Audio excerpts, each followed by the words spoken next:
ఏ లోకానాం స్థితిమావహంత్య విహతాం స్త్రీ పుంసయోగోద్భవాం తే వేదత్రయమూర్తయస్త్రిపురుషా సంపూజితావసురైర్భూయాసు పురుషోత్తమాంబుజభవ శ్రీకందరాశ్రేయసే.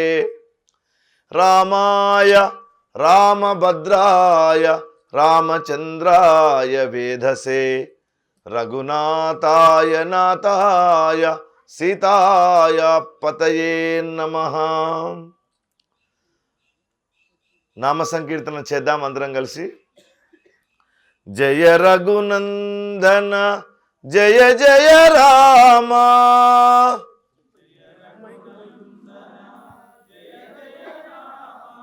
జయ రఘునందన జయ జయ రామ,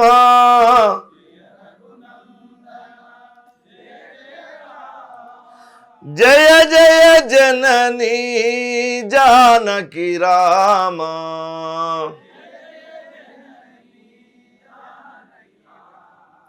జయ జయ జననీ జానకి రామ.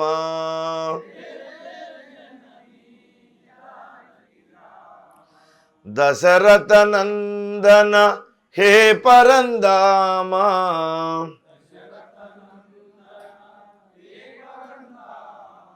దశముఖ మార్దన శ్రీ రఘురామ,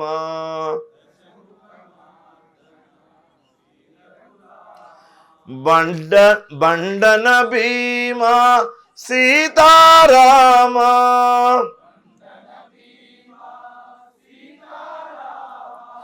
భవభయహరణ మేఘశ్యామ,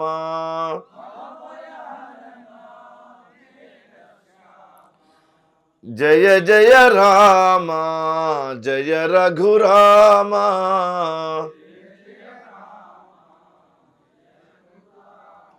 జయ రఘునందన జయ జయ రామ,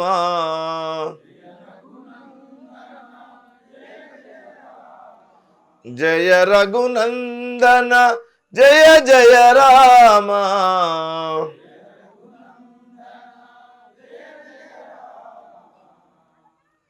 మార్గశిర సత్సంగ కార్యక్రమ అతిథులుగా వచ్చినటువంటి నేషనలిస్ట్ హబ్ అధినేత శ్రీ ఏ సాయికృష్ణ గారికి, సత్సంగంలో పాల్గొంటున్నటువంటి పెద్దలందరికీ, కార్యక్రమాన్ని విజయవంతం చేయడానికి దూరాభారాన్ని లెక్క చేయకుండా విచ్చేసినటువంటి భక్త మహాశయులందరిలో ఉన్నటువంటి పరమాత్మకు శిరస్సు వంచి నమస్కరిస్తూ ఉన్నాను. ఆలయంలోకి వచ్చాక పిడికెడు బూడిద గొప్ప విభూతిగా మారుతుంది. దేవుడికి అర్పించిన తర్వాత నీరు తీర్థంగా మారుతుంది. తెల్ల బియ్యాన్ని దేవాలయంలోకి తీసుకొని వెళ్ళి కుంకుమ పసుపు గంధం కలిపితే అక్షింతలుగా మారుతున్నాయి. దేవుడి పాదాలను తాకినటువంటి పూలు పుష్పాక్షతలుగా దేవుని శిరస్సు పైన ఉంటున్నాయి. జుట్టున్న కళ్ళున్న కొబ్బరికాయ నైవేద్యంగా మారుతుంది. అన్ని అవయవాలు కలిసినటువంటి మనిషి, అన్ని అవయవాలు కలిగిన మనిషి ఎన్నిసార్లు దేవాలయంలోకి వెళ్ళి వచ్చినా మారకుండా ఉంటున్నాడు. బియ్యం అక్షంతలుగా మారుతున్నాయి, పూలు పుష్పాలుగా మారుతున్నాయి, నీరు తీర్థంగా మారుతుంది, కొబ్బరికాయ నైవేద్యం అవుతుంది, ప్రసాదం అవుతుంది. కొన్ని వందల సార్లు కొన్ని వేల సార్లు జీవితకాలంలో ఆలయంలోకి వెళ్ళి వచ్చినప్పటికీ మనిషి మాత్రం పునీతుడుగా మారడం లేదు. మనిషిలో దివ్యత్వం అనేటటువంటిది అగుపించడం లేదు. దానికి కారణం ఏమిటి? దానికి కారణం ఏమిటి అంటే మానవ జీవితం యొక్క పరమార్థం ఏమిటో ఈ సనాతన ధర్మం స్పష్టంగా చెప్పినప్పటికీ దానిని తెలుసుకునేటటువంటి ప్రయత్నంలో లోపం మనకు స్పష్టంగా కనిపిస్తుంది.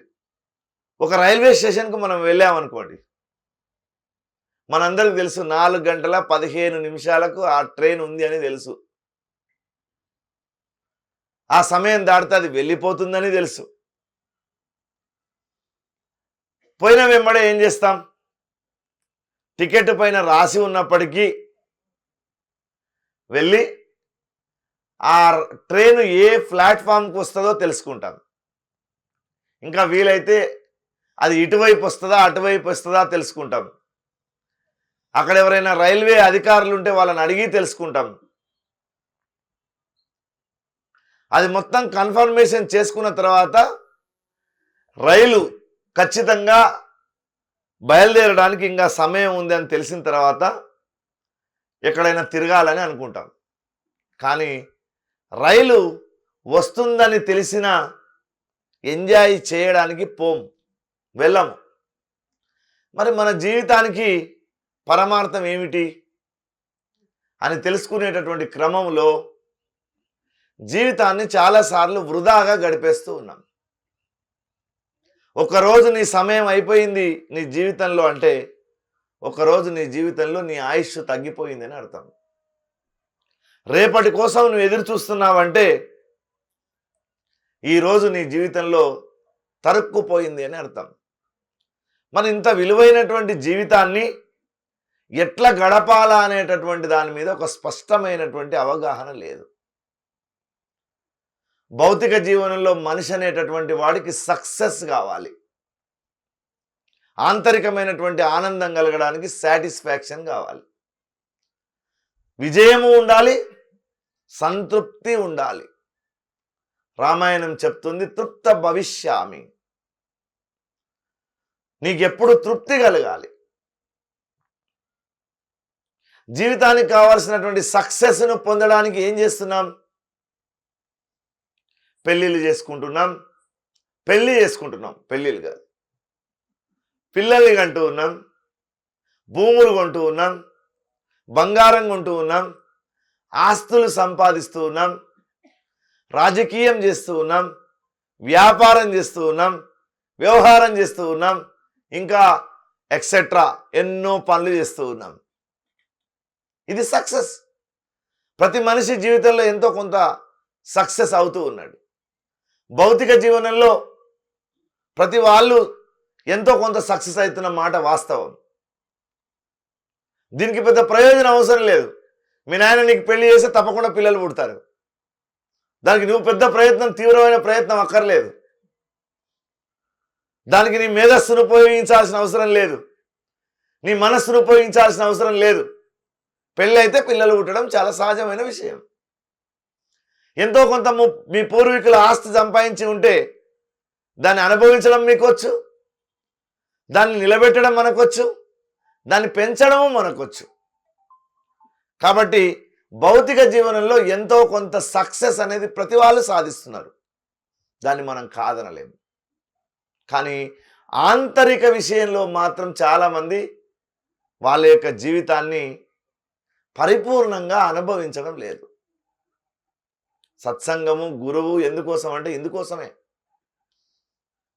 పోనీ మనం ఏం చేయట్లేదా? ఆధ్యాత్మికంగా ఏమి చేయకుండా ఉన్నామా? చాలా చేస్తున్నాం. సంవత్సరానికి ఒకసారి తిరుపతి పోతున్నాం, మన ఇంట్లో వ్రతాలు చేస్తూ ఉన్నాం, అనేక క్రతువులు చేస్తున్నాం, అనేక ఆచార సంప్రదాయాలు పాటిస్తున్నాం. అవన్నీ ఎప్పుడు సార్థకతం అవుతాయి? అవి సార్థకత కావాలంటే ఏం చేస్తే సార్థకత అవుతుంది? దాని యొక్క రహస్యం ఏంటి? అది మనకు తెలియాలి. ఆ రహస్యం తెలియనంత వరకు నువ్వు ఎన్ని క్రతువులు చేసినా, ఎన్ని యజ్ఞాలు చేసినా, ఎన్ని పూజలు చేసినా, ఎన్ని ఆచార సాంప్రదాయాలకు సంబంధించినటువంటి కర్మలు ఆచరించినా దానిలో ఉండేటటువంటి సంతృప్తిని నువ్వు అనుభవించలేవు. ఆ సంతృప్తిని నువ్వు అనుభవించలేవు కాబట్టే భౌతిక జీవనంలో అనేక రకాల ప్రయోగాలు చేస్తూ ఉంటాం మనం. ఆ ప్రయోగాలు ఏంటి అంటే మనస్సు అనేటటువంటి దాని యొక్క రహస్యం మనం తెలుసుకోకుండా నీ ఆధ్యాత్మికత వర్కౌట్ కాదు. మనస్సు యొక్క సూక్ష్మతత్వం నీకు అర్థం కావాలా, బుద్ధి యొక్క సూక్ష్మతత్వం నీకు అర్థం కావాలా. వాటి యొక్క రహస్యాన్ని నువ్వు తెలుసుకోకుండా ఏ పనిని నువ్వు పూర్తి చెయ్యలేవు. ఉదాహరణకు ఓ సినిమా చూశాం. సినిమాలో ఒక హీరో, ఒక నాయకుడు బిచ్చగాడి పాత్ర వేస్తున్నాడు. బిచ్చగాడి పాత్ర వేసేటటువంటి నటుడికి తెలియదా తాను బిచ్చగాడిని కాదని, తాను కోటీశ్వరుణ్ణని, ఈ సినిమాకు తనకు చాలా పెద్ద పారితోషికం ఇస్తారని, తాను చాలా పెద్ద ఎత్తున డబ్బు సంపాదించుకుంటానని ఆయనకు తెలియదా? కానీ ఎంత బాగా నటిస్తాడు. మరి ఆ సినిమా చూసి ఆయన ఎవడైనా బిచ్చగాడు అనుకుంటే అంతకన్నా బుద్ధి తక్కువతనం ఇంకేమైనా ఉంటుందా? నిజంగా బిచ్చగాడు కూడా కళ వచ్చింది, కోటీశ్వరుణ్ణి అయినట్టు కళ వచ్చింది. తెల్లారిందాక కళను అనుభవించాడు, చాలా ఆనందపడ్డాడు. వాడు పొద్దున్నే లేచి వాడికి ఏమైనా కోటీశ్వరుడు అయినట్టుగా వాడికి ఏమన్నా ఒక చిన్న నయా పైసనైనా వాడికి లభిస్తుందా? కోటీశ్వరుడు అయినటువంటి వాడేమో బిచ్చగాడిగా నటించి అతను అనుకుంటున్నాడు ఇది నాది పాత్ర మాత్రమే అనుకుంటున్నాడు. నిజమైనటువంటి బిచ్చగాడేమో కోటీశ్వరుడిగా కలలు కంటున్నాడు. దాని యొక్క రహస్యం వాళ్ళిద్దరికీ అర్థమైతే ఏ సమస్య ఉండదు. కానీ ఇక్కడ కోటీశ్వరుడికి అర్థమైంది, బిచ్చగాడి కలలోంచి బయటికి వచ్చిన తర్వాత అర్థమైంది. మనం కూడా మన జీవితంలో మన యొక్క పాత్ర ఏంటి? మన కళ్ళ ముందు అందరూ చనిపోవడం లేదా? మన కళ్ళ ముందు ఉన్నటువంటి వ్యక్తులు మనకు తెలియకుండానే మాయమైపోతున్నారే. కాబట్టి నాకు ఒకరోజు అలాంటిది వస్తుందని, నేను ఈ శరీరాన్ని వదిలిపెడతానని, ఈ శరీరం ఉన్నంతసేపు ధర్మమయమైనటువంటి జీవితాన్ని గడపాలని, ఇది కేవలం పశుప్రాయమైనటువంటి భౌతిక శరీరంతో జీవితం గడపొద్దని, లోపలుండేటటువంటి మనస్సుకు ఎంతో కొంత పని చెప్పాలని తెలుసుకోవడమే ఆధ్యాత్మికత. నీ జీవితం కేవలం భౌతికమైనటువంటి కాళ్ళు చేతులు మాత్రమే కాదు, లోపల ఆంతరికమైనటువంటి మనస్సు ఉంది, ఆంతరికమైనటువంటి బుద్ధి ఉంది, ఆంతరికమైనటువంటి అంతఃకరణం ఉంది, ఆత్మ ఉంది. వాటన్నింటినీ గ్రహించుకోవడమే ఆధ్యాత్మికత, సత్సంగం యొక్క పరమ ప్రయోజనం. అది గ్రహించడానికి జీవుడు అంటే వ్యక్తిగా ఎవరైతే మనం ఉన్నామో మనకు ఒక ఆలంబన కావాలి, ఒక ఆధారం కావాలి. ఆ ఆధారం ఏంటంటే ఈ విశ్వాన్ని నడిపేటటువంటి పరమేశ్వరుడు, పరమాత్మ ఆధారం కావాలి. భక్తి పరమాత్మ వైపు మరలాలి, ఆయన పట్ల అపారమైనటువంటి ప్రేమ ఉండాలి. పార్వతీ పరమేశ్వరులను శ్రద్ధా విశ్వాస రూపిణౌ అని ప్రార్థిస్తూ ఉన్నాం.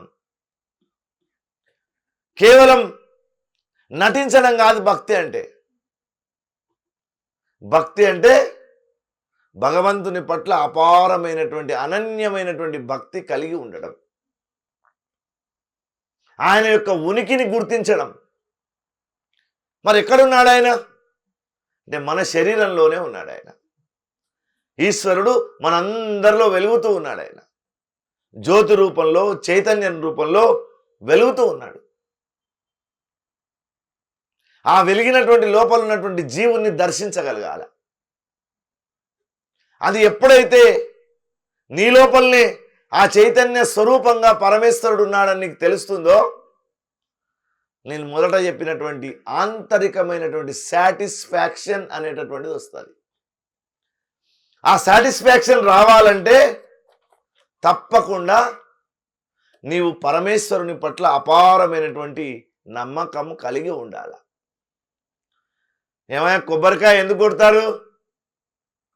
అది గుళ్ళో కొట్టడం మంచిదా, ఇంట్లో కొట్టడం మంచిదా అని ఒక ఆయన అడిగితే ఇంట్లో కొట్టడం మంచిది సార్ అన్నాడట. ఎందుకు? రెండు చిప్పలు మనకే ఉంటాయి, గుళ్ళో కొడితే ఒకటే చిప్ప కదా మనకు మిగిలేది. ఇంకొకరు అంటున్నారు కొబ్బరికాయ వారం వారం మీరు ఎందుకు కొడతారు? కొబ్బరి చట్నీ కోసం. మిగిలినటువంటి దాన్ని కొబ్బరి చట్నీ చేసుకోవడం కోసం కొబ్బరికాయ కొడతామన్నాం అనుకోండి, అది భక్తి ప్రయోజనం నెరవేరుతుందా? మిగిలితే చేసుకోండి, అందరూ చేసుకుంటారు. కానీ కొబ్బరి చట్నీ కోసం భగవంతుడికి కొబ్బరికాయ కొట్టొద్దు.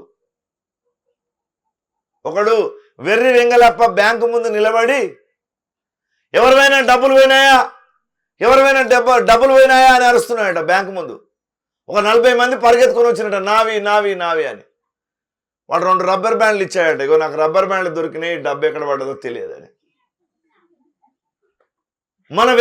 మన యొక్క వెతుకులాట కూడా సరిగ్గా అలాగే ఉంటుంది. ఆ వెతుకులాట నుంచి దూరం అయిపోయి మన వ్యక్తిత్వాన్ని నిర్మాణం చేసుకోవాలి. భగవంతుని ఏమంటాం మనం? నీ పాద కమల సేవయు, నీ పాదాలను నేను ఎందుకు సేవిస్తున్నానయ్యా తండ్రి అంటే అపారమైనటువంటి దయా కరుణ వర్షము నా మీద కురవాలి అంటున్నాను. పరమేశ్వరుని దయామయుడు అని పిలుస్తున్నాం, కరుణామూర్తి అంటున్నాం.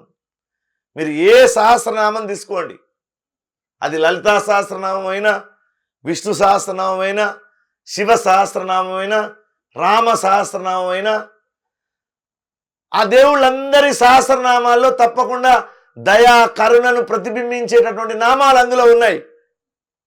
మరి మనందరిలో ఉన్నటువంటి పరమేశ్వరుని యొక్క వ్యక్తీకరణ సరిగ్గా జరగాలంటే ఆ దయా కరుణను నువ్వు గుర్తించాలి కదా.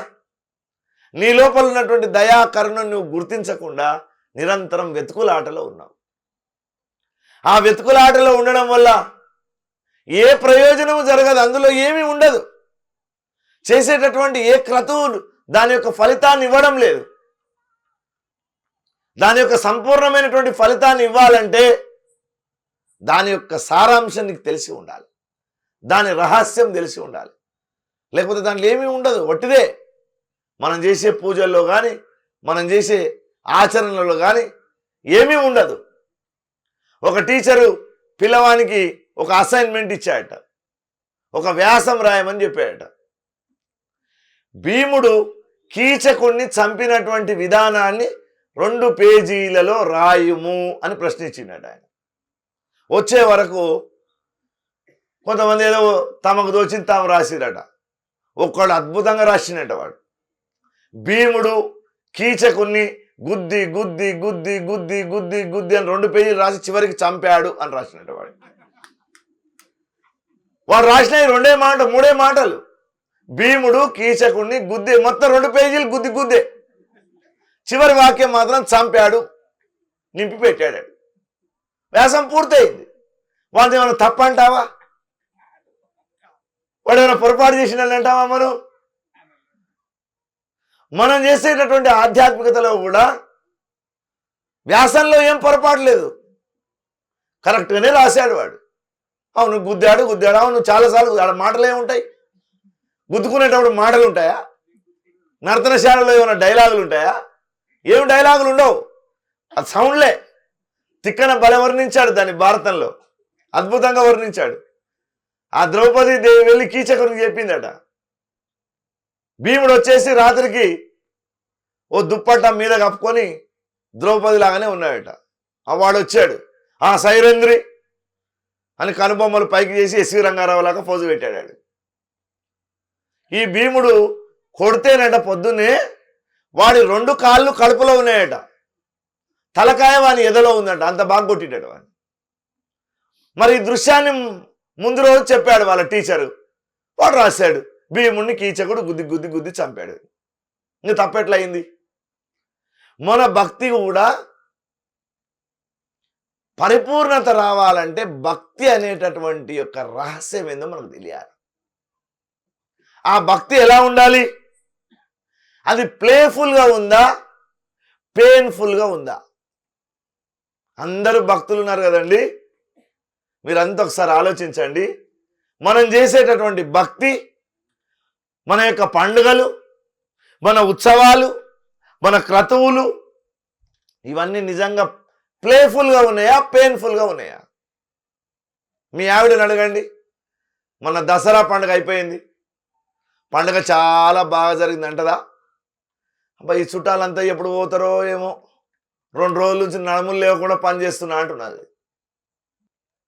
అందుకే మనం 820 కోట్లు తాగినాం తెలంగాణలో మొన్న దసరా పండుగ. దసరా పండుగలో తెలంగాణ యొక్క మద్యము బడ్జెట్, మద్యం నుంచి వచ్చినటువంటి ఆదాయము 820 కోట్లు. పాత రంగారెడ్డి జిల్లా నుంచి వచ్చినటువంటి ఆదాయము 110 కోట్లు. ఇది మన దసరా పండుగ. ఎందుకోసం అంటే ఈ పెయిన్ఫుల్గా ఉన్నటువంటి భక్తిని మనం ఏం చేస్తున్నామంటే ప్లేఫుల్గా చేసుకుంటున్నాం. దేని ద్వారా చేసుకుంటున్నాం? బతుకమ్మలు ఆడుతున్నాం మగవాళ్ళం కూడా. ఈయనకి ఇంట్లోనే నడుములు లేవడానికి రాదు, ఇంట్లో కింద ఉన్న వస్తువు తీసి మీదికి లేపనికేనే చాలా కష్టపడి అమృతాంజన్ రుద్దితే కానీ నా నడుము కదలదు, ఓలిని ఆయింట్మెంట్ రుద్దితే కానీ నడుము కదలదు, కానీ నా బతుకమ్మ ఆడతాడు. మగవాళ్ళ బతుకమ్మ ఇప్పుడు కొత్తగా వచ్చింది తెలంగాణలో. మన మనస్సు అనేటటువంటి దానికి పని చెప్పకుండా శారీరక శ్రమ చేస్తూ ఉన్నాం. శారీరక శ్రమతో ఇది మనం భక్తి భక్తి భక్తి అనుకుంటున్నాం. మనం ఎవడో బస్సులో కూర్చొని పెట్టెనెత్తి మీద పెట్టుకున్నాడంట. నువ్వు తీసుకుపోయేటటువంటి బరువైన వస్తువు బస్సులో కూర్చొని ఎందుకు నెత్తి మీద పెట్టుకున్నావా? బస్సుకు కష్టమైపోతుంది. నువ్వు బస్సు మోసినా నువ్వు మోసినా మోసేది దాంట్లోనే కదా. ఆ మాత్రం కూడా పరిజ్ఞానం లేనటువంటి ఒకానొక స్థితిలో మనం ఉన్నాం. మన భక్తి అలా ఉంటుంది, అది పెయిన్ఫుల్గా ఉంటుంది. లేదు మీరు ఒక జాతర వెళ్ళేసి రండి, ఆ పోయేటప్పుడు అన్ని చదువుకోవాలి, కార్లు, వాటర్ డబ్బా, ఇంట్లో పిల్లలు, ఎవడో బామ్మార్ది ఉంటాడు వాడిని ఎక్కించుకోవాలి చిన్నోడు, ఆ బామ్మార్ది వాళ్ళ బామ్మార్ది వస్తా అంటాడు, కారులో స్థలం సరిపోదు, వెనక సీట్లో నలుగురిని కూర్చోబెట్టాలి, అనేక రకాల ఇబ్బందులతో అక్కడికి వెళ్ళాలి. ఆ దర్శనానికి లైన్లు ఉన్నంతసేపు ఆనందం ఉండదు. అక్కడ వెళ్ళి కూడా ఇదే మనం. ఈ మధ్య ఒక ఆయన కాశీ పోయొచ్చాడు. కాశీ పోయొచ్చి ఏమంటున్నాడు? ఆ రోడ్లు భలే బాగా చేశారండి మోదీ గారు అంటున్నాడు. అయోధ్య వెళ్ళొచ్చిన ఆయన ఏం చెప్తున్నాడు? రోడ్లు బాగున్నాయి అంటాడు. రాముడు బాగున్నాడు అంటలేడు, విశ్వనాథుడు బాగున్నాడు అంటలేడు, ఆ విశ్వనాథుడు కబ్జా చేసిన గురించి మాట్లాడతలేడు, విశ్వనాథుని లేకుండా చేసిన వాడి గురించి అడుగుతలేడు, ఆలోచిస్తలేడు. మనకి ఎంతసేపు రోడ్లు. ఈ మధ్య ఒక చోట ఈ వీరభద్రుని ఊరేగింపుకి వెళ్ళాను. అందరూ నిలబడి చూస్తూ ఉన్నారు. వీరభద్రుని ఊరేగింపు సేవ రథం ఇక్కడ ఉంటే అక్కడ ఉండేటటువంటి పూజారి ఇంత పెద్ద రాశి అన్నం పోసి దాని మీద దీపం పెట్టి దాని మీద టెంకాయ పెట్టి కొంచెం అంత కుంకుమ చల్లి పసుపు చల్లితే వీరభద్రుని దిక్కు చూడట్లేదు ఎవడు, ఆ అన్నం దిక్కు చూస్తున్నారు. నీ భక్తి అంతా దేని మీద ఉండాల్సింది? ఎవరి కోసం ఆ అన్నం పోశారు? ఆ వీరభద్రుని కోసం కదా. కానీ మన దృష్టి అంతా ఎప్పుడు ఏముంటుందంటే క్రతువు జరుగుతుంటే దాని మీద ఉంటుంది, ఆడ జరిగేటటువంటి విషయం మీద ఉండదు. అట్లానే మనం ఎక్కడైనా ఒక చోట దేవాలయము, ఒక చోట శ్మశానం ఉందని అనుకోండి. శ్మశానం ఒకవైపు, దేవాలయం ఒకవైపు ఉంటే దేవుడు ఉన్నాడని ఎవడు అనుకోడు. అదేం చిత్రము. దేవాలయము దేవుడు ఉన్నాడు అనే ఫీలింగ్ చాలా తక్కువ ఉంటుంది. దయ్యాలు ఉన్నాయి శ్మశాన వాటికలోని మాత్రం బలమైన నమ్మకం ఉంటుంది. అట్నుంచి పోవద్దు మనం శ్మశాన వాటికి, ఎందుకంటే బాగా నమ్మకం ఉంది దయ్యాల మీద, తప్పకుండా ఉండే ఉంటుంది. మొన్ననే మా వీధిలో ఒక ఆమె చచ్చిపోయింది. ఆమె అక్కడనే ఆమెను చేశారు, ఖననం చేశారు. అదే దేవుడిని ప్రతిష్ట జరిగినటువంటి దేవాలయం ఉందనుకోండి, మొన్ననే ప్రతిష్ట చేశారు. అట్నుంచి పోయేటప్పుడు ఓహో దేవుడు ఉన్నాడు అనేటటువంటి భావం మాత్రం గట్టిగా బలంగా ఉండదు. ఈ బలము లేకపోవడమే పెయిన్ఫుల్కు కారణం. నీ లోపల శ్రద్ధ, విశ్వాసం బలంగా ఉండాలి, దాని పట్ల అపారమైన నమ్మకం ఉండాలి. అట్లా నమ్మకం ఉంది కాబట్టే అన్నమాచార్యుడు 32,000 కీర్తనలు రాయగలిగాడు, సంకీర్తనలు రాయగలిగాడు. 32,000. It's not a joke. మన ఇంట్లో మన కుటుంబం కోసం పెట్టుకున్నటువంటి ఖర్చులు లెక్క రాయలేం మనం. దానికే ఓపిక ఉండదు మనకు.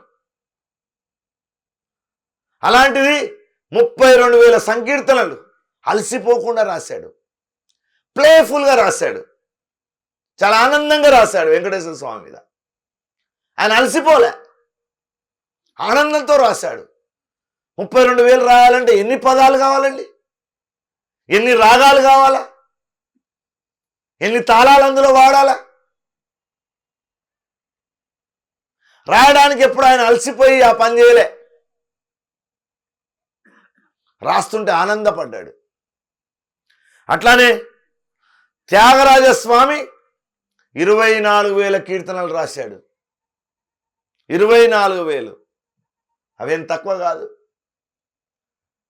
క్షేత్రయ్య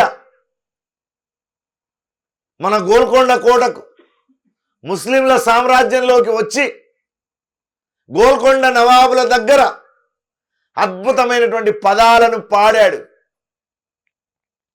120 ఏళ్ల క్రితం మన ప్రాంతం వాడైనటువంటి, మనకు అతి సమీపంలో ఉన్నటువంటి రాకమచర్ల వెంకటదాసు 500 కీర్తనలు అద్భుతంగా రచించాడు.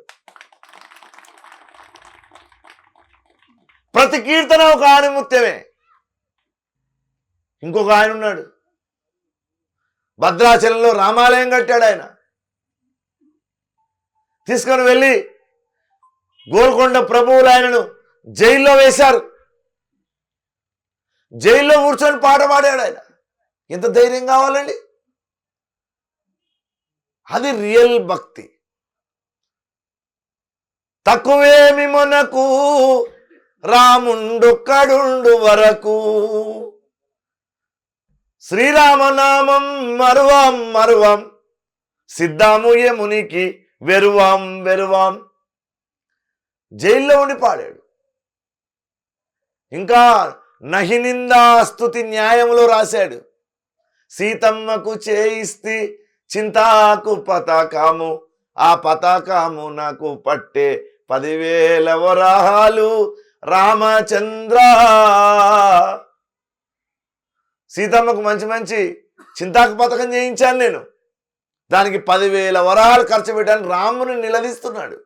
మరి ఏమయ్యా, నాకు జైలు తెచ్చావు, జైలు లాంటి ఇట్లాంటి గతి ఇచ్చావు. అందుకే రామలక్ష్మణులు స్వయంగా వచ్చి ఆయనకు విముక్తి కలిగించారు.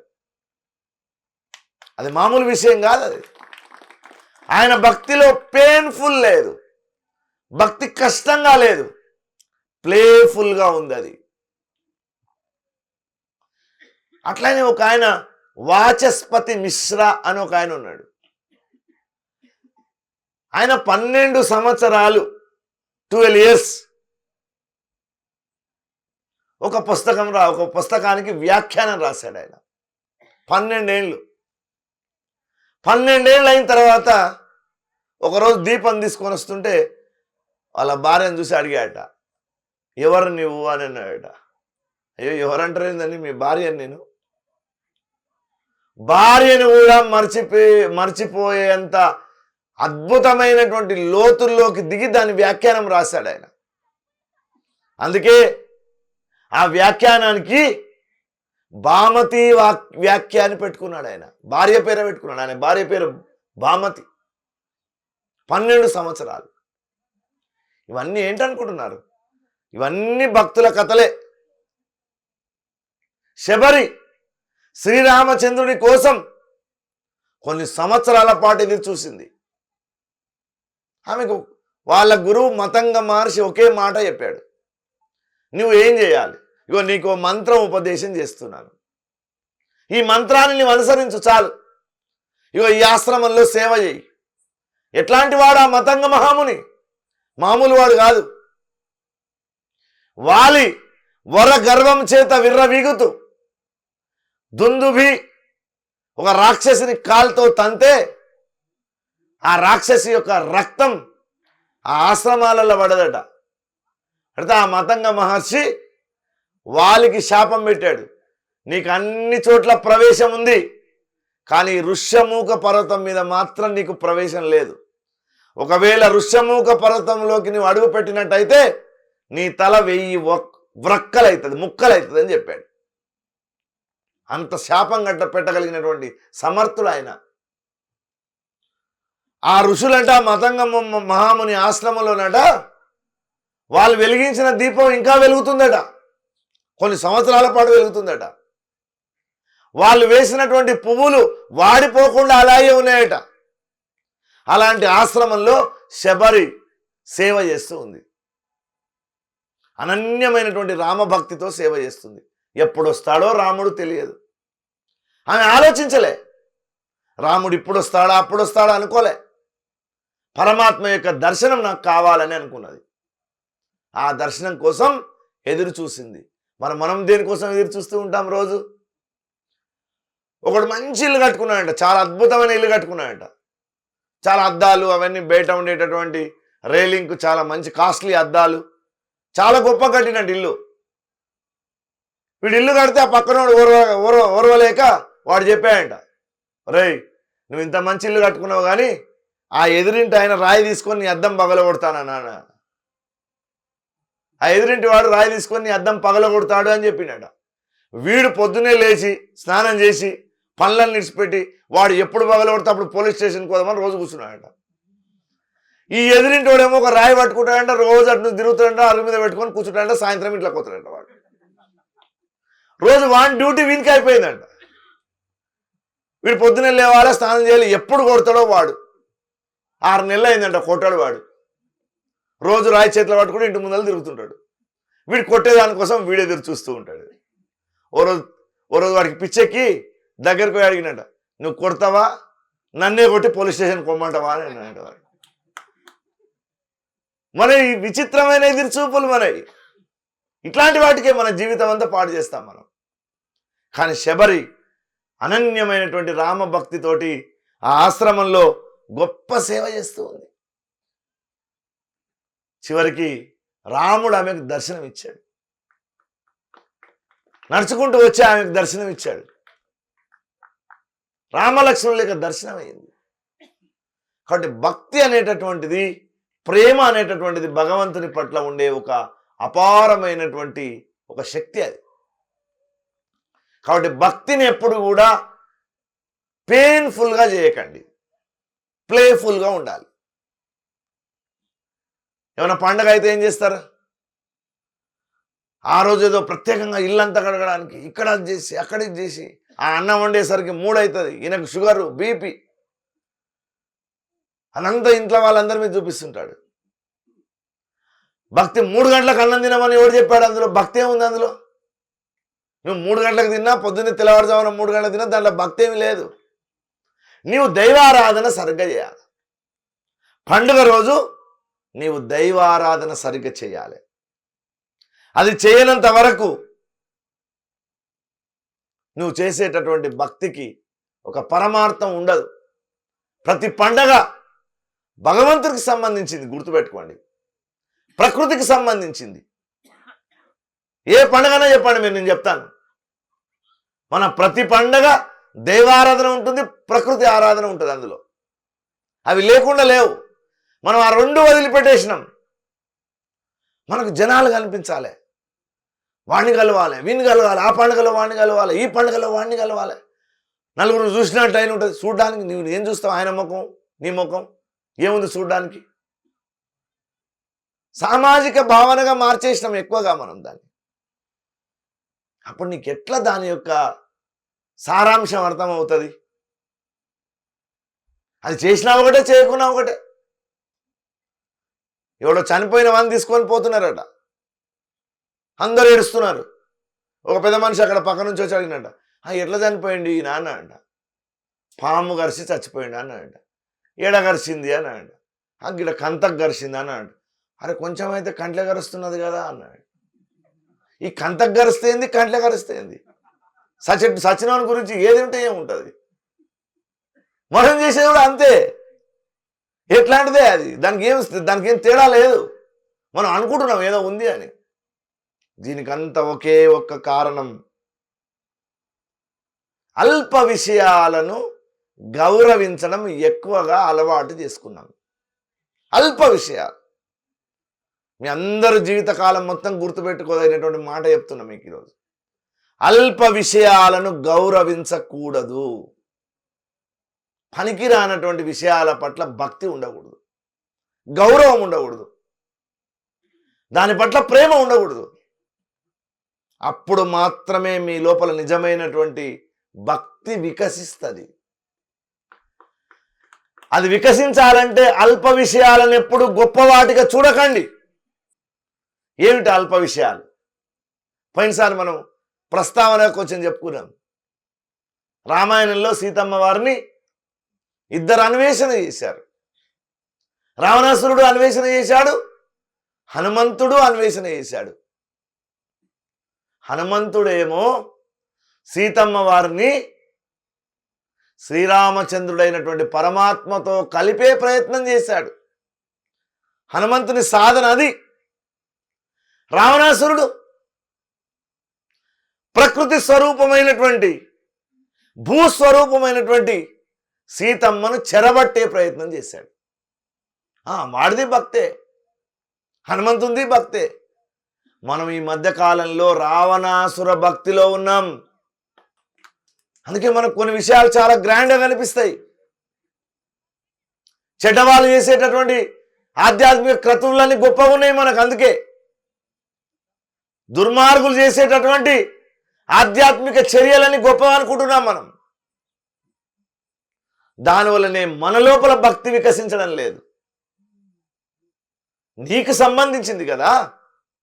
నేను ఎన్నోసార్లు చెప్తాను, హిందూ ధర్మంలో ఎక్కడ కూడా దేవుణ్ణి చూడడం లేదు. చూడడం అనేది లేదు, మనకు దర్శించడం ఉంది. దర్శించడం కళ్ళతోటి సాధ్యం కాదు, దర్శించడం హృదయంతో సాధ్యమవుతుంది. కళ్ళతోటి ఏం కనిపిస్తుందంటే, మిమ్మల్ని అందరూ నేను చూస్తున్నాను, నా కళ్ళ యొక్క సైట్ దానికి ఎంత శక్తి ఉందో అంత దూరం మాత్రమే మిమ్మల్ని చూడగలుగుతున్నాను. ఆ తర్వాత మిమ్మల్ని నేను చూడలేను. మీరు నన్ను చూస్తున్నారు. ఏం చూస్తున్నారు? ఈ తెర వరకు చూస్తున్నారు. ఈ తెర వెనుక ఏం చూస్తారు? ఏమి చూడలేరు మీరు. మన కళ్ళకు అంతే శక్తి ఉంది. దూరమైనటువంటి విషయాలను దర్శించే శక్తి మన కళ్ళకు లేదు, భౌతికమైన ఈ కళ్ళకు లేదు. అందుకే హిందూ ధర్మం స్పష్టంగా పదాలను వాడింది. మన సనాతన గ్రంథాలు, ఋషులు స్పష్టంగా ఏం శాస్త్రం చెప్పాలో అలాంటి శాస్త్రాలను మనకు అందించారు. దర్శనం అన్నారు. అందుకే ఇప్పటికీ చూడండి, ఇంతింత కష్టపడి తిరుమలకు వెళ్తాం. ఆ కొండెక్కడము, టికెట్లు 3 నెలల ముందు బుక్ చేసుకోవడము, అక్కడెక్కడో ప్రతిసారి పోయినప్పుడల్లా లైన్ మారుస్తారు, వెతుక్కొని పోవాలి. మనం వెనుకపోయే పిల్లలు, వాళ్ళకి నిద్ర సరిపోదు. కొందరు వామిటింగ్స్ చేసుకుంటారు, వాంతులు చేసుకుంటారు ఆ కొండపైకి ఎక్కేటప్పుడు. కొందరు పాదయాత్రలు చేస్తారు, కాళ్ళు బొబ్బలెక్కుతాయి. ఇంత శ్రమ పడిపోయినటువంటి వాళ్ళు నీకు దర్శనం అయ్యేది ఒకే ఒక్క క్షణం. పోయిన వెంబడి ఏం చేస్తాం? వెంటనే వెంకటేశ్వర స్వామిని చూసి కళ్ళు మూసేస్తాం. కెమెరా ఏం చేస్తాడు? క్లిక్ అంటదండి, కొట్టేస్తాం. అంటే ఆ వెంకటేశ్వర స్వామి యొక్క రూపాన్ని వెంటనే క్లిక్ చేసి మన హృదయంలో నిలబెట్టుకుంటాం. దీని పేరు దర్శనం, దీని పేరు దర్శనం. అందుకే కళ్ళు మూయడం, దాని ఉద్దేశం అదే. మనందరికీ భక్తి యొక్క అంతరార్థం తెలియాలి, భక్తి యొక్క స్వరూపం మనకు తెలియాలి. ఆ భక్తి యొక్క స్వరూపం నీకు ఎప్పుడు అర్థమవుతుందంటే, పరమాత్మ యొక్క గొప్పతనం నీకు అర్థం కావాలి. ఎవరు ఆ పరమాత్మ? మనం ఇవాళ రేపట్ల వాట్సాప్లలో వీటిల్లో చాలా వింటున్నాం. ఎవరెవరికి ఇష్టం వచ్చినట్టు చెప్పేస్తున్నారు, అన్ని వింటున్నాం. మనకే పరిజ్ఞానం ఉండట్లేదు, అది విచిత్రం. ఎందుకు? ఒక ఆయన బోర్డు పెట్టినాడు, ఇక్కడ తాజా చేపలు అమ్మబడును. పెద్ద మనిషి ఒక ఆయన వచ్చి చెప్పినాడు, ఏంటా తాజా అని పెట్టినావు, నువ్వేమన్నా తాజాయి కాకపోతే నిన్నటివి మొన్నటివి పెడితే కొనుక్కోనికి పిచ్చోళ్ళమా అంటే వాడు తాజా చెడిపేసినాడు. ఇక్కడ చేపలు అమ్మబడునని మిగిలిందట. ఇంకొక ఆయన వచ్చి అన్నాడట, నువ్వు ఇక్కడ కాకపోతే అక్కడ అమ్ముతున్నావా? నువ్వు అమ్ముతున్నదే ఇక్కడ, మళ్ళీ బోర్డు మీద ఇక్కడ చేపలు అమ్మబడును ఎందుకు రాస్తాం అంటే ఇక్కడ కూడా చెప్పేసినట బోర్డు మీద చేపలు అమ్మబడును అని మిగిలింది. ఇంకొకటి వచ్చి అన్నాడట కిలోమీటర్ కంపు వాసన వస్తుంది చేపలది, దాని మీద చేపలని స్పెషల్గా రాయాలనా? మేము వీధిలోకి మళ్ళినమో లేదో చేపల వాసన వస్తుంది, మళ్ళీ చేపలను ఎందుకు రాస్తున్నావు అంటే ఆ చేపలు కూడా పోయినాయట, తీసేసినట్ట వాడు. ఆఖరికి బోర్డు మీద అమ్మబడును అని మిగిలిందట. ఇంకొకటి వచ్చి అన్నాడట ఈ బోర్డు ఎంతకు అమ్ముతావు అన్నాడట. ఎందుకంటే బోర్డు మీద ఇంకేమీ లేదు. మన బ్రెయిన్ కూడా అట్లాంటి బోర్డును తయారు చేసినాం మనం. అందుకే మనకు ఇతరులు చెప్పేవి చాలా ఇంట్రెస్ట్గా అనిపిస్తున్నాయి. ఒకడు అంటాడు మాకు దేవుడు ఒక్కడే, మా దేవుడే ప్రపంచాన్ని ఏలుతున్నాడు, మా దేవుడి దగ్గర పెట్రోల్ ఉంది, 14 దేశాలు మావే, ఆ 14 దేశాల మీద మా దేవుడి కంట్రోలింగ్ ఉంది. దేవుళ్ళని ఏమైనా కంట్రోల్ చేయడానికి ఊరూరుకు ఆయన ఉండడానికి ఏమైనా మేనేజర్లా, బ్యాంక్ మేనేజర్లా? ఆ 14 దేశాలకు ఒక దేవుడు, మళ్ళీ ఆ యూరోప్ కంట్రీస్కి ఒక దేవుడు, మన ఇండియాకు వచ్చినాక ఒక దేవుడు ఉంటాడా? మన ఋషుల దర్శనం అది కాదు. దైవత్వం అనేటటువంటిది మేనేజర్ కాడు, దేవుడు మేనేజర్ కాడు. గుర్తుపెట్టుకోండి, టేబుల్ వేసుకొని కూర్చోడు ఆయన. హిందూ ధర్మం సనాతన ధర్మం అట్లా చెప్పలే. So many gods are here. మనకు చాలా మంది దేవుళ్ళు ఉన్న మాట మాత్రం వాస్తవం, కానీ వాళ్ళందరిలో ఉన్నటువంటి దైవత్వం ఒక్కటే, దైవత్వం ఒక్కటే.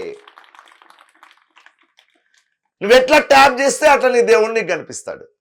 నువ్వు ఆంజనేయ స్వామి భక్తులు అయితే అందులోకే వస్తాడు ఆయన పరమాత్మ. ఏమిలే, సింపుల్ అండి. ఫోను, అది ఐఫోన్ కొనుక్కో, శాంసంగ్ కొనుక్కో, నోకియా కొనుక్కో, ఏదైనా కొనుక్కో, అందులో నువ్వు వేసే సిమ్ము, నువ్వు ఏ సిమ్ వేస్తే దాని టవర్ వస్తుంది. ఎంత బ్యాలెన్స్ నీ సాధన ఉంటే నీకు అంత పని ఇస్తుంది. అది ఇంతే లాజిక్. ఫోన్ అందరికి ఒకటే. మనమేం బెంబేలు పడాల్సిన అవసరం లేదు. అరే మనకంతా ఒక దేవుడు ఉంటే బాగుండబ్బా, లేకపోతే చాలా ఇబ్బంది అవుతుంది, హిందువులంతా అటు ఇటు అయిపోయారు. నీకు హిందుత్వమే తెలియదు, నీకు సనాతన ధర్మం తెలియదు కాబట్టి నువ్వు అట్లా అనుకుంటున్నావు. ఒక్క దేవుడు అక్కర్లేదు. మన దగ్గర దేవుళ్ళ దగ్గర విలన్లు లేరు మనకు. రావణాసురుడు వేరే మత గ్రంథాల్లో చెప్పినట్టు విలన్ కాదు, ప్రతి నాయకుడు కాదు. మనుషుల లోపలనే 2 రకాలైన స్వభావాలు ఉన్న వాళ్ళు ఉన్నారు. గులాబీ చెట్టు ఉందండి, చెట్టుకు పూలు ఉన్నాయి, ముళ్ళు ఉన్నాయి, వాటిని మీరు వేరు చేయలేరు. పూల చెట్టు గులాబీ కేవలం పూలు మాత్రమే కాయాలి, ముళ్ళు ఉండకూడదు అని నీ నుంచి కాదు చెప్పడానికి. వేరు చేసి నువ్వు గులాబీ చెట్టును చూడలేవు. హిందూ ధర్మంలో అనేక మంది దేవుళ్ళు ఉన్నా కానీ అందులో ఉండేటటువంటి మనం చూసేది దైవత్వం ఒక్కటే, దైవత్వం ఒక్కటే.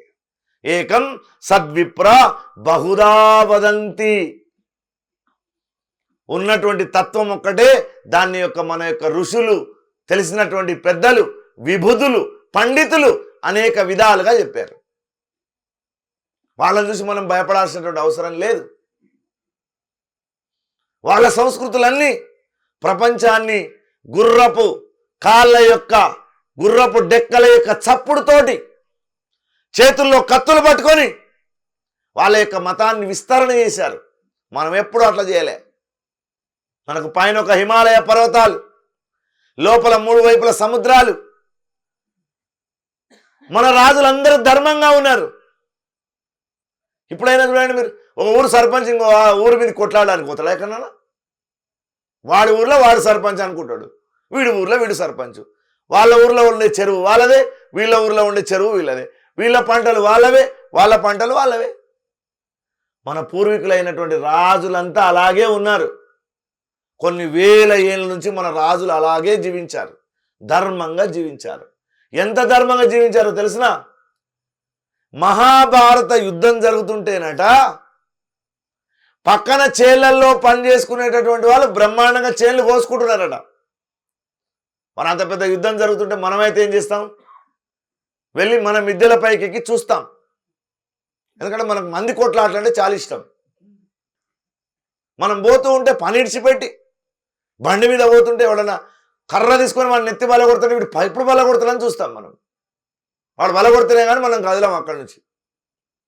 మహాభారత యుద్ధం జరుగుతుంటే పక్కన ఉన్నటువంటి చేలలో పనిచేసే వాళ్ళు అందరూ చేలలో పని చేసుకుంటున్నారట బ్రహ్మాండంగా. ఇది ఎవరు చెప్పిన మాట? పాశ్చాత్య యాత్రికులు చెప్పిన మాట.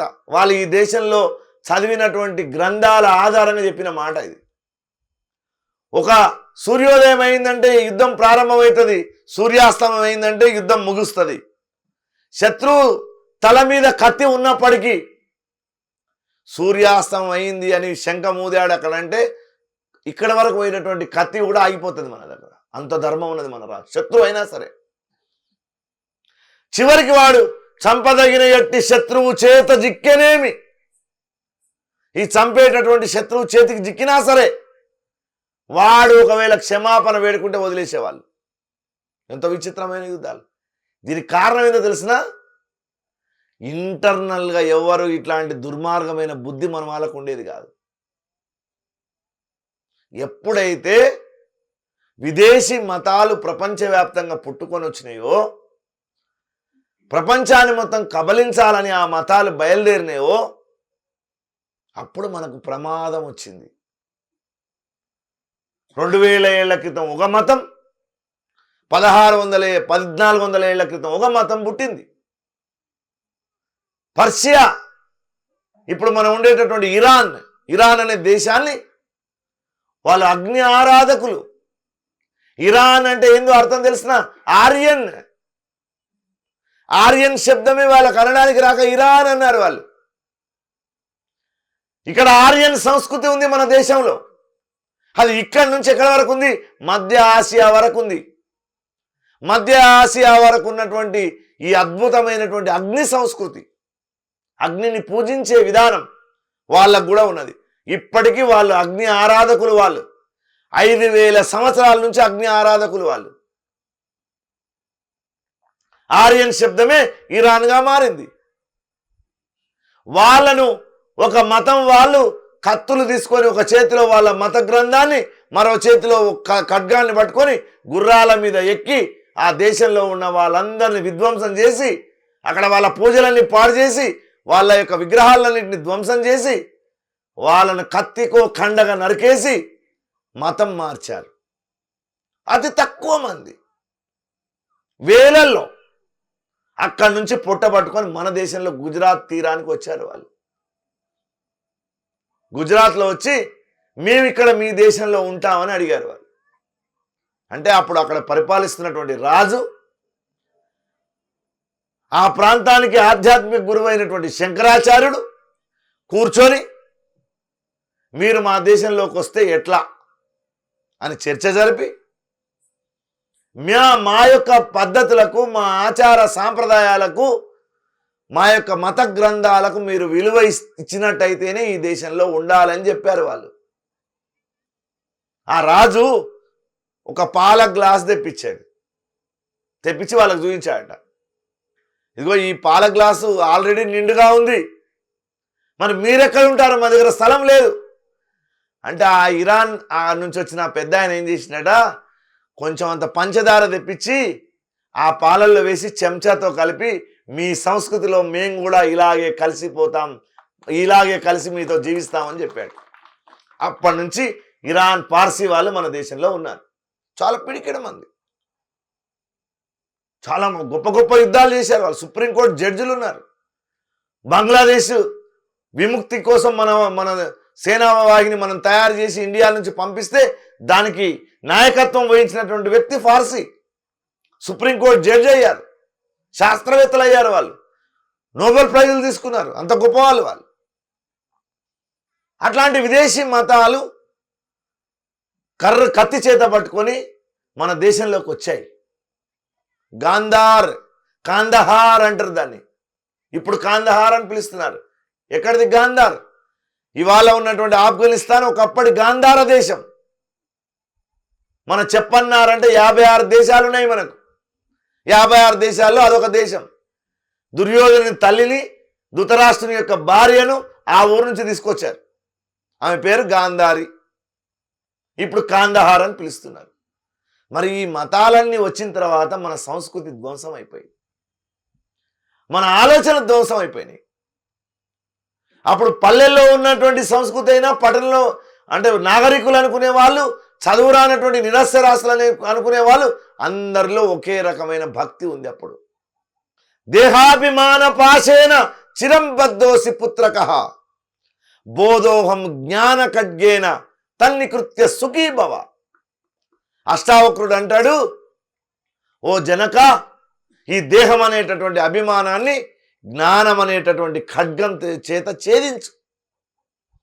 మరి దాన్ని 120 ఏళ్ల క్రితం ఓ గ్రామీణ ప్రాంతంలో పుట్టినటువంటి దళిత యోగి మన తెలంగాణలో పుట్టినటువంటి ఆయన, దేహమైతే మనది కాదు మోహములు విడువండయా, మోహములు విడువండయా, సాహసంబున గురుని చేరితే సోహమేతన సొమ్మయా, సోహమేతన సొమ్మయా అని చెప్పాడు.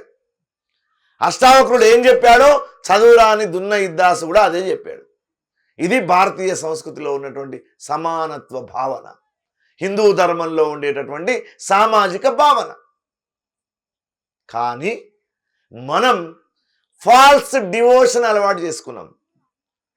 విదేశీ దురాక్రమణ దారుల తర్వాత ఫాల్స్ డివోషన్, తప్పుడు భక్తి అలవాటు చేసుకున్నాం. అందుకే అల్ప విషయాలను ఎక్కువ గౌరవిస్తున్నాం.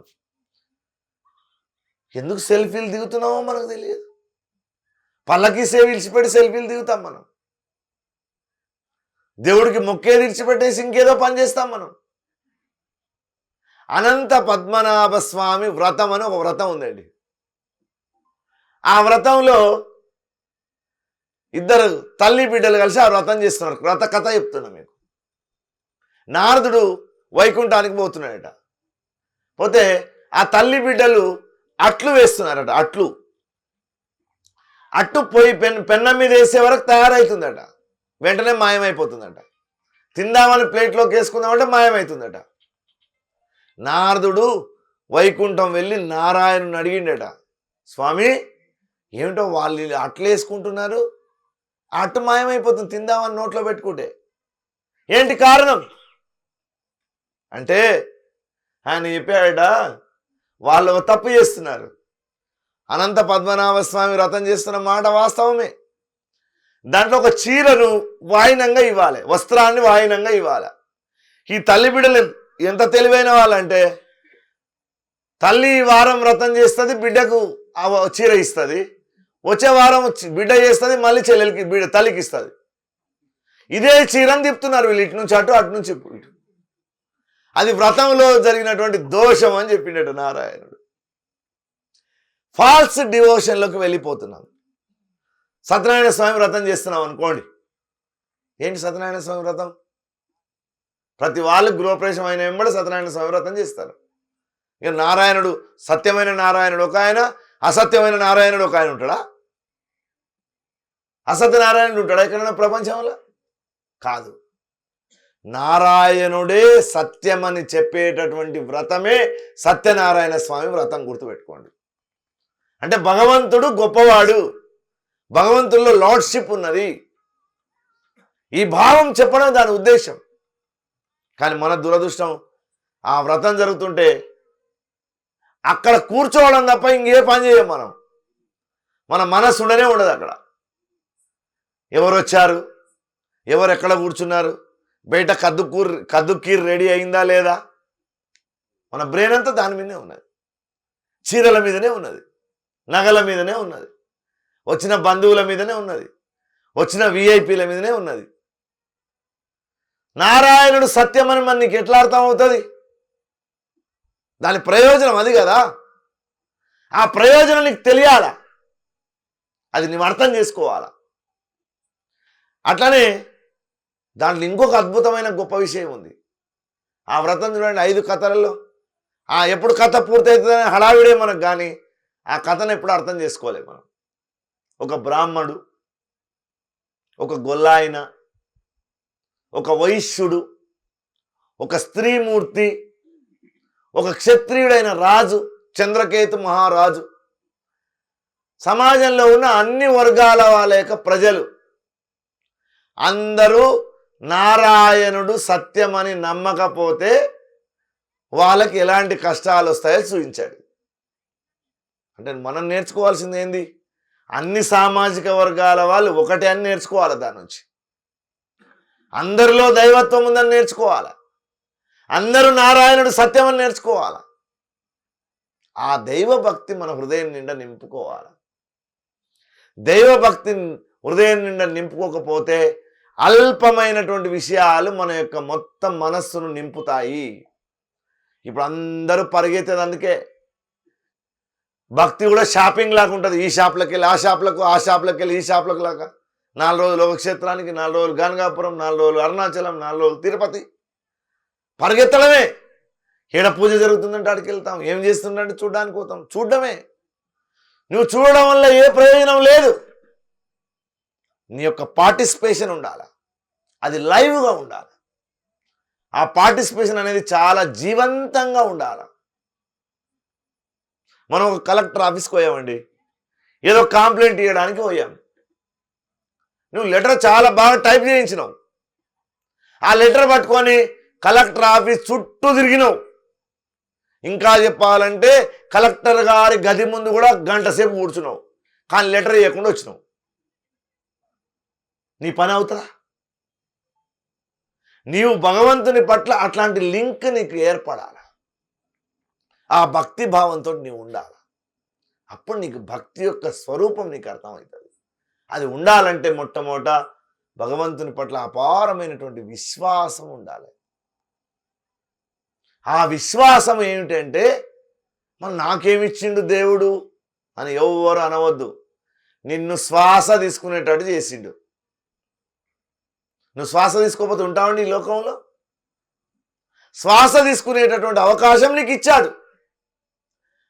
ఎవరికైనా చూడండి, అందరికీ అవయవాలు సమానంగా ఉన్నాయి. ఎవరికైనా ఎక్కువ తక్కువ ఉన్నాయండి? ఏ దేశం వాళ్ళకైనా, ఏ ప్రాంతం వాళ్ళకైనా అవయవాలు సమానం. అమెరికా వాళ్ళకు 4 చేతులు, ఆంధ్రప్రదేశ్ వాళ్ళకు 1 చేయి ఇచ్చిండా? జపాన్ వాడికి 2 గుండెలు, పరిగోళ్ళకి అందరికీ 1 గుండె ఇచ్చాడా? అందరి నోట్లో, ఈ ప్రపంచంలో ఉన్న మానవులందరి నోట్లో 32 పళ్ళే ఉన్నాయి. నేను ఎప్పుడో కథ చెప్తూ ఉంటా. ఇది వాడు అన్నాడంట కొట్లాడుతూ, రే కొట్టానంటే నీ 64 పళ్ళు రాలిపోతాయనంట. ఈ మధ్యలో ఒక పెద్ద మనిషి వచ్చినట, ఏమారా ఎవరి నోట్లో ఉండేటి 32 నువ్వు 64 అంటున్నావు అంటే, నీలాంటి వాడు ఎవడో మధ్యలో వస్తాడని చెప్పారు, ఇద్దరు కలిపి లెక్క చెప్పినా అన్నాడట వాడు. 32 పళ్ళు ఏది ఊడిపోయినా 2000 రూపాయలు ఒక పన్నుకు, 90,000 రూపాయలు నీ నోట్లో పెట్టాడు. అంటే ఒక్క పన్ను కట్టడానికి రాదు, దానికి బిడ్జ్ అంటాడు, అది వేయాలంటాడు. అంటే 3,000 పడుతుంది లెక్క. 32 × 3 90,000, 1,00,000 రూపాయలు నీ నోట్లో. నీకు గుండె 1,40,000 రూపాయల గుండె. మోకాలు చిప్పల ఆపరేషన్లు అయితే 1,50,000 తీసుకుంటున్నారు. 2 మోకాలు చిప్పలే 3 లక్షలు. లెక్కే. కోటాను కోట్ల విలువైనటువంటి శరీరాన్ని నీకు ఇచ్చి అందులో ఆయన్నే వచ్చి కూర్చున్నాడు. అందుకు పరమాత్మ పైన విశ్వాసం ఉండాలి. తర్వాత ఆ విశ్వాసాన్ని అర్థం చేసుకోవాలంటే జ్ఞానం కావాలి. నువ్వు పొందదగినటువంటిది ఏకైక మార్గం ఏదంటే అది జ్ఞానం. ఆ జ్ఞానం నువ్వు పొందినప్పుడు మాత్రమే ఆ విశ్వాసం నీ లోపల బలపడుతుంది. ఇంకా వేరే ఏ మార్గము లేదు. మిగతా అన్నీ చాలా యాంత్రికంగా చేస్తారు, మెకానికల్గా చేస్తారు. చాలామంది మెకానికల్గా చేసే దాంట్లో దేంట్లో కూడా నువ్వు తృప్తి పొందలేవు. నీ హృదయంతో నువ్వు చెయ్యాలి. ఆ హృదయంతో చెయ్యాలంటే నీ ఆధ్యాత్మిక గ్రంథాలు నువ్వు చదవాలి. జోసెఫ్ చేతిలో బైబిల్ ఉంది. జాఫర్ చేతిలో ఖురాన్ ఉంది. జంగయ్య చేతిలో గీత ఉందా? రాజు చేతిలో రామాయణం ఉందా? మమత చేతిలో మహాభారతం ఉందా? ఏదైనా ఒక తాత్విక గ్రంథాన్ని అధ్యయనం చేయడం అలవాటుగా పెట్టుకోండి. ప్రతిరోజు ఒక శ్లోకము, దాని అర్థం. భగవద్గీతను ఓపెన్ చేయండి రేపటి నుంచి. 701 శ్లోకాల భగవద్గీత. దాని శ్లోకం పొద్దున్నే లేచిన వెంబడే స్నానం చేసి మీరు పూజ చేస్తారో ఏం చేస్తారో చేసుకొని ఒక శ్లోకం దాని తాత్పర్యం ఇది ఒక పనిగా పెట్టుకోండి, ఒక నియమంగా పెట్టుకోండి. నాకు గీత కంఠో పాఠం రానియండి. మీకు అందరు కొంతమంది వచ్చిన వాళ్ళు కూడా ఉన్నారు, మన వాళ్ళు. మీకు కంఠో పాఠం రానియండి, కానీ ఒక్క శ్లోకము దాని యొక్క భావం మాత్రం అర్థం చేసుకునే ప్రయత్నం చేయండి.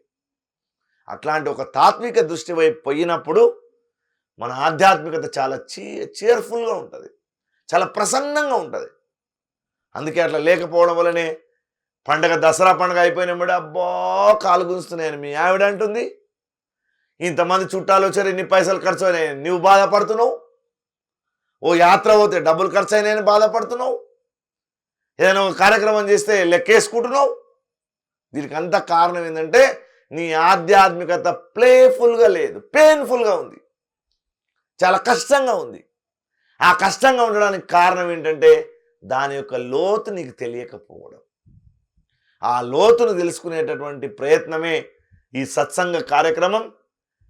మరి వచ్చే నెల నుంచి వచ్చినటువంటి వాళ్ళు వరుసగా వస్తే ఈ క్లాసులు నేను పోయిన నెలనే చెప్పాను మీకు, ఇది ఒక ఏదో సంబరం అందరం కలిసాము వచ్చాము వెళ్ళిపోయామని కాదు. ఇక్కడ ఎవరో కొంత తెలుసుకోవాలి, దాని యొక్క సిలబస్ వరుసగా తెలుసుకోవాలి.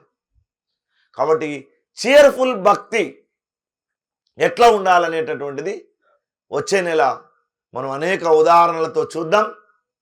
కాబట్టి వచ్చినటువంటి వాళ్ళు రండి, గెస్టులు వస్తారు.